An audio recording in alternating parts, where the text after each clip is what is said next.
చిరు ఉద్యోగులకు సంబంధించిన జీతాలు ప్రతి నెల మొదటి వారంలో చెల్లించాలని సిపిఎం జిల్లా కార్యదర్శి వై నేతాజీ డిమాండ్ చేశారు. ఏప్రిల్ నెల 3 వారాలు దాటినా మార్చి నెల జీతాలు ఆశా వర్కర్లు విఆర్ఏలకు నేటి వరకు చెల్లించలేదు. Andhra Pradesh community natural farming APCNF పథకంలో పనిచేస్తున్న చిరు ఉద్యోగులకు 12 నెలల జీతాలు బకాయి ఉంది.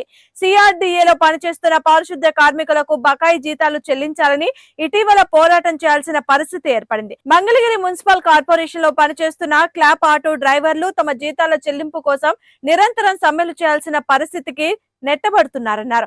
అసలే అంతంత మాత్రం జీతాలతో నెట్టుకొస్తున్న చిరు ఉద్యోగుల జీతాల చెల్లింపు విషయంలో రాష్ట్ర ప్రభుత్వం అధికారులు అశ్రద్ధ వహించడం సరైంది కాదని, ఉద్యోగులందరికీ ప్రతి నెల మొదటి వారంలో జీతాలు చెల్లించేందుకు ప్రభుత్వం తగు చర్యలు తీసుకోవాలని సిపిఎం పార్టీ డిమాండ్ చేస్తుంది. రాష్ట్రంలో పనిచేస్తున్న చిన్న చిన్న ఉద్యోగులకి సకాలంలో జీతాలు చెల్లించేందుకు ప్రభుత్వం చర్యలు తీసుకోవాలని చెప్పేసి సిపిఎం పార్టీ డిమాండ్ చేస్తూ ఉంది. మార్చి నెల పూర్తయిపోయి ఏప్రిల్ 3 వారాలు గడిచిపోయినప్పటికీ కూడా మార్చి నెల జీతాలు ఇంతవరకు రాష్ట్రంలో ఆశా వర్కర్లకు చెల్లించలేదు, అట్లా గ్రామ సేవకులకు చెల్లించలేదు.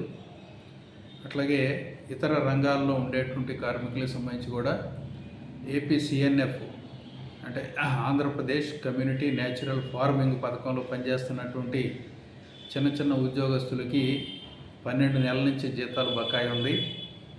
అట్లాగే సిఆర్డీఏ పరిధిలో పనిచేస్తున్న పారిశుద్ధ్య కార్మికులు తమకు 2 నెలల జీతాలు ఉన్నాయని చెప్పేసి వాటిని చెల్లించమని గత 15 రోజుల పాటు పోరాటం చేసిన తర్వాత ఇటీవల చెల్లించడం జరిగింది. అట్లాగే మంగళగిరిలో పనిచేస్తున్న మున్సిపల్ కార్పొరేషన్లో పనిచేస్తున్న క్లాప్ ఆటో డ్రైవర్లు వాళ్ళకి జీతాలు రావాలి అని చెప్పి అంటే సమ్మె చేయాల్సినటువంటి పరిస్థితి వస్తూ ఉంది.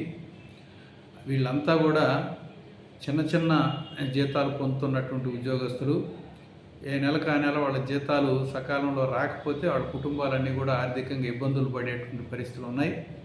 వీటన్నిటిని ప్రభుత్వం గమనంలో ఉంచుకొని ఉద్యోగులందరికీ కూడా ప్రతి నెల మొదటి వారంలో జీతాలు చెల్లించేటువంటి దానికోసం తగినటువంటి ఏర్పాట్లు చేయాలని చెప్పేసి సిపిఎం పార్టీ డిమాండ్ చేస్తాం.